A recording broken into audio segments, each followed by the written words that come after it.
Ag Life, presented by ADM Lloydminster. Hello again and welcome to our agriculture show, Ag Life. I'm Gerard Lampow, and on the menu, Rise of the Machines. A new ag bot is dotting the landscape, plus vaccine tips ahead of turning the calves out to pasture, and seeding season is underway. We catch up with an area producer in Marwayne. But first, meat as the ultimate plant-based protein source. Listen again, meat as the ultimate plant-based protein source. Let's spin that steak on the grill.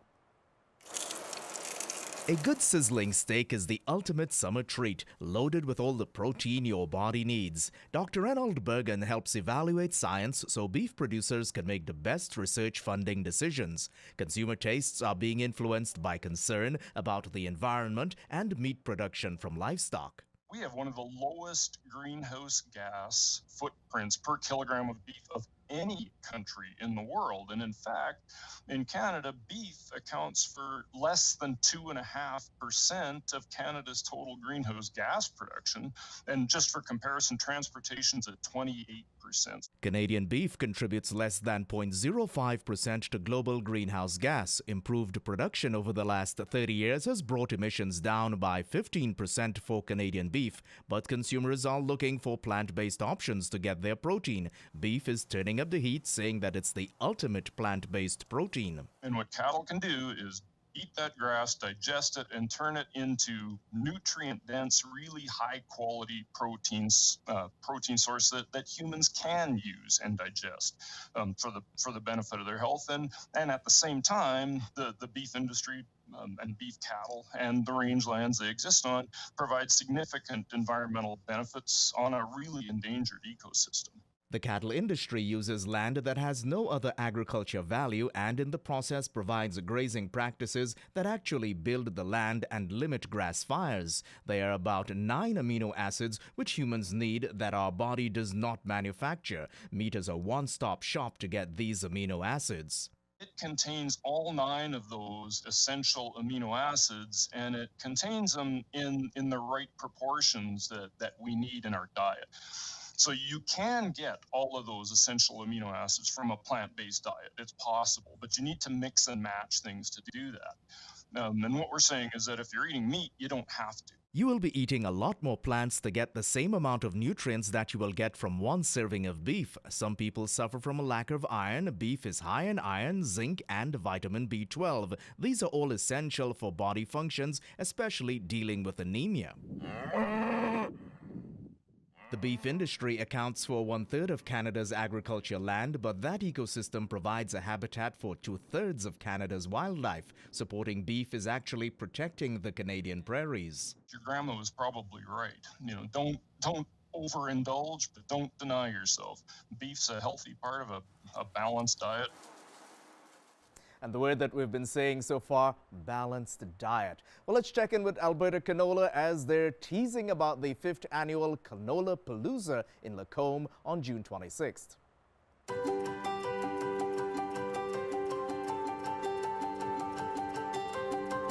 The best part about Canola Palooza would be the social aspect of it, meeting new people, connecting with people you haven't perhaps seen for a year. I love how hands-on everything is. I like that they seed some of the crops at different stages so that we can learn about the way we should be doing things versus how we might be doing things. I'd say the thing I liked the most about Canola Palooza was just the diversity.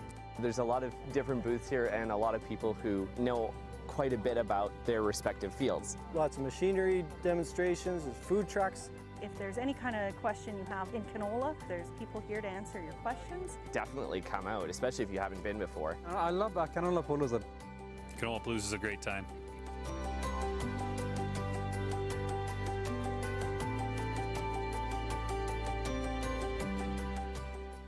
Well, excuse the puns, but when we come back, we're going to meet Dot, the new ag bot that's dotting the landscape. Do stay with us.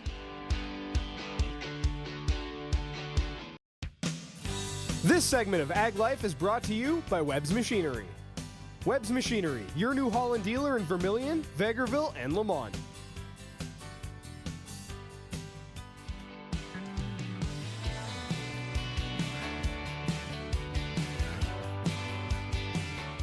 It's the rise of the machines as a new ag bot is on the prairies this spring. Let's find out how the technology aims to change the game. It's a new robotic platform for farming. Rob Saik heads up the retail side for Dot Autonomous Technologies. He's developing the plan to get Dot into the marketplace. The inventor of Dot, his name is Norbert Bugeaud, and Norbert is also the owner of the Seedmaster company. And Norbert came up with the concept of Dot and needed a name. And so in honor of his mother, Dorothy, he named the autonomous robotic platform Dot. Made in Saskatchewan, the U-shaped design of the platform aims to get any farming implement on board. Dot, she's got 173 horsepower Tier 4 Cummins diesel engine, and she's got 4 hearts.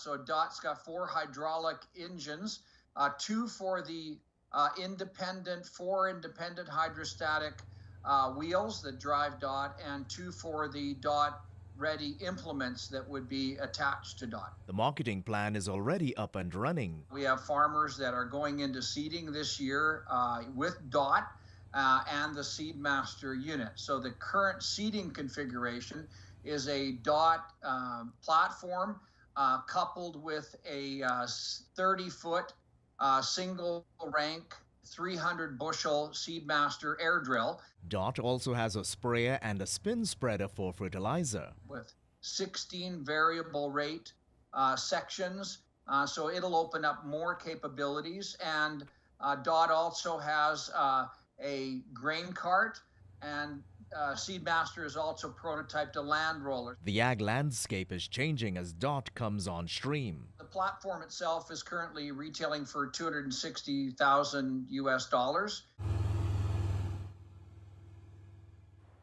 Well, as the weather smartens up, it's time for a seeding season. Let's head to Marwayne for Plant 19. Hard red spring wheat. From the hopper, along the auger to the storage tank on the seeder. It's a busy time as Garth George and his family are at it for Plant 19. We just had a little under 1,000 peas this year, which, you know, I don't know if that's the right thing to do, but that's what we planned for. The inputs have already been bought, so it's hard for producers to just flip-flop on a dime. Overall, they've got about 2,500 acres of wheat going in. The George family is staying the course even with the trade battle with China. Well, I cut back a little bit, but not much because, like I said, I'm optimistic. So what I'm hoping is China's playing the game. We're not moving any canola, but they still have to feed a lot of people, and they do like their canola oil. George will reduce his canola by 5%. The wheat is going into this 160-acre field. So the seed's right here, and the fertilizer's there. Moisture's good. I wouldn't cry if it rained, but most farmers, that's what every farmer says. But, you know, although there is places that are a lot worse, there's a lot of people that are wet and covered in snow. So I guess we're doing okay. It's a most exciting time in the Midwest. Seeding season is underway, and Garth George tells me that back in the day, his grandpa Albert would take about 3 or 4 days to do a field this size. But now, with this modern equipment, we can do this in 6 hours. We put the seed in a cart, and then from there it's rated or metered at a certain rate so that it comes out across the land through the seeder, and then that is set at a certain depth with our seeder to the moisture level. Against the backdrop of unsteady markets and trade disputes, a seeding season is in full throttle as farmers like Garth George stay positive. Everyone says the most time to make the best money, whether you're in any sort of market, is in volatile markets. When they're up and down all over the map, right? That's when you get your big moves. So. Well, just hearing the name alone causes consternation. Let's get some insight on Fusarium head blight. Fusarium head blight is a fungal disease that affects cereals at heading time. Just as the plant is getting ready to flower, the fungus rears its ugly head and produces an orange to white discoloration. The disease is toxic, making the plant bad for livestock, so the loss of a cereal crop is a double whammy. So when it comes into flower, if it gets moisture, it causes basically the kernels to shrivel up. And if they get a microtoxin called DON, D-O-N, it is pretty toxic to most livestock and really is an economic downgrade. Even though it could be mixed into feed, farmers will have a hard time selling Fusarium-infected cereals. McKinnon says it's common on the eastern prairies, with the last big infestation in the west being 2016. Triggers it typically is rainfall within 2 weeks of coming into flowering. So as the head comes out, if we have even rainfall or very high humidity, for us in the western prairies, it's rainfall within the 2 weeks, and it doesn't have to be a lot. And then in Manitoba and eastern Saskatchewan, they have high enough humidity at that time of year that it is a constant problem for them.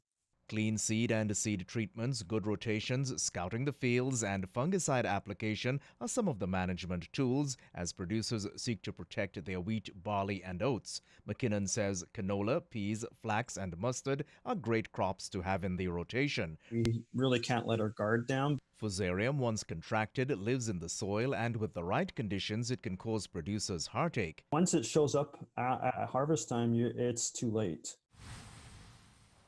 And when we come back, next steps. With calves running around, we get tips on vaccines ahead of turning them out on pasture.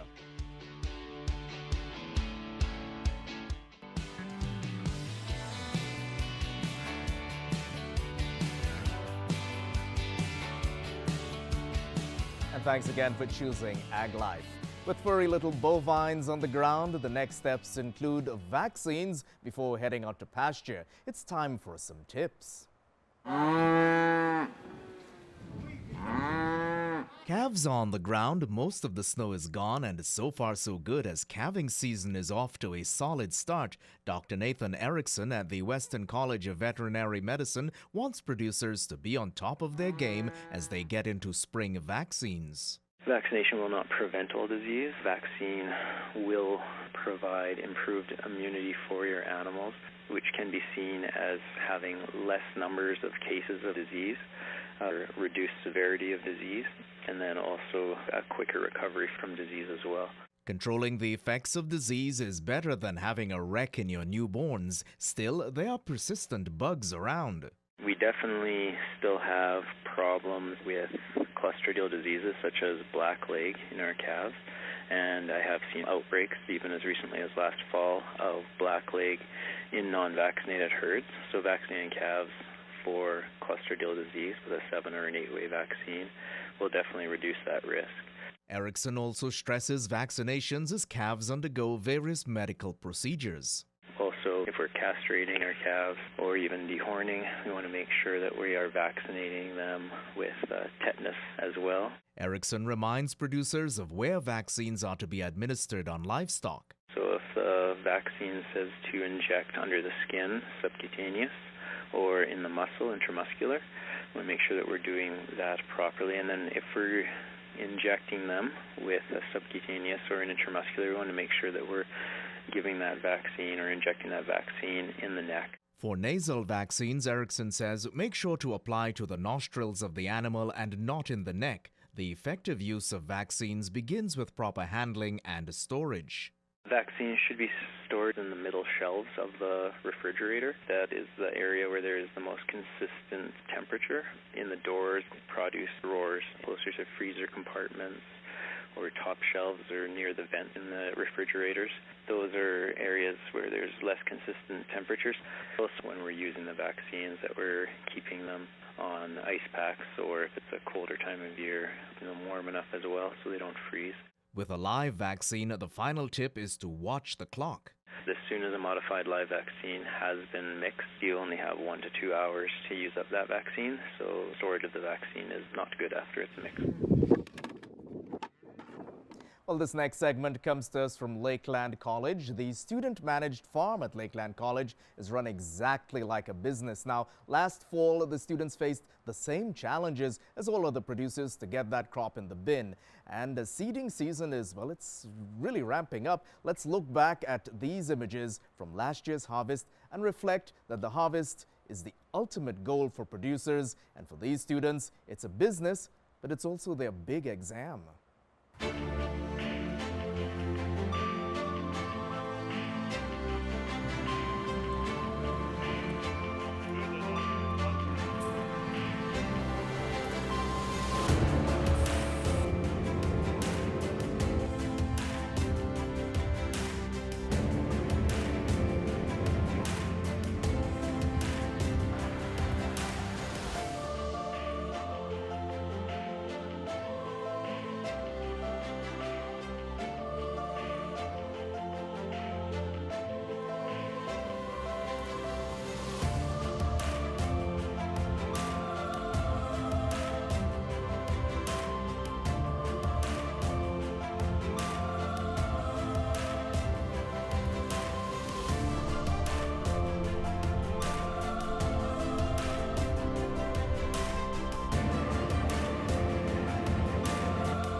The students of Lakeland College, images from last year's harvest, and they really put in late hours like every other producer, certainly remembering the challenges of that time. Lots of industry stakeholders as we're getting into seeding season. It's ramping up, are saying, guys, good luck. Keep on at it. Yeah, it'll go by quickly and soon it'll be harvest time again. Well, when we come back, let's meet the planter, the big corn planter.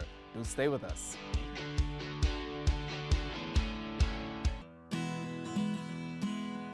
Ag Life, presented by ADM Lloydminster.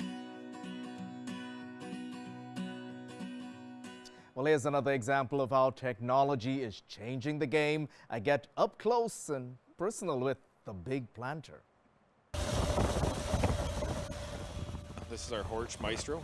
It is a 3115 planter. It is planting technology that we are currently using for corn planting as well as canola and cereals. One of the really great things about AgriVisions is that you get to see and touch pieces of equipment like this corn planter here. Well, this is seeding technology. It is a departure from our standard equipment that we would see doing most cereal crops in our area and that. It's bringing the planting technology in to do canola. Grant Cromery says that this planter cuts rates in half, which equates to lower costs. It's a different technology. It's a high-speed drill, high-speed planting system. Compared to a regular air cart, Cromery says that the system doesn't plant by pounds per acre. We're planting by plants, so instead of trying to plant at 5 pounds an acre, we're planting at 2.1 an acre, but really we're trying to plant at 200,000 seeds per acre, not on a weight volume. Seeds need to be put in the ground at the optimal depth in time to benefit from a short growing season. This technology moves the conversation to number of plants or seeds put in the ground per hour. Definitely not your granddad's tractor. 8 miles an hour opposed to the 4.5 to 5 at best of a conventional planter or seeder. Once again, good luck to everyone as you're heading out to seeding season. And folks, you're on the highways, lots of farm equipment moving around. So let's all give a little respect to those big pieces of equipment as they head out to the field. Time now to roll our events calendar, see what's happening in the community. If you want to get in on this part of the show, just email me, glampow@stingray.com. Let's have a look.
And that's a wrap on this edition of Ag Life. I'm Gerard Lampow. We'll see you next time for all things ag.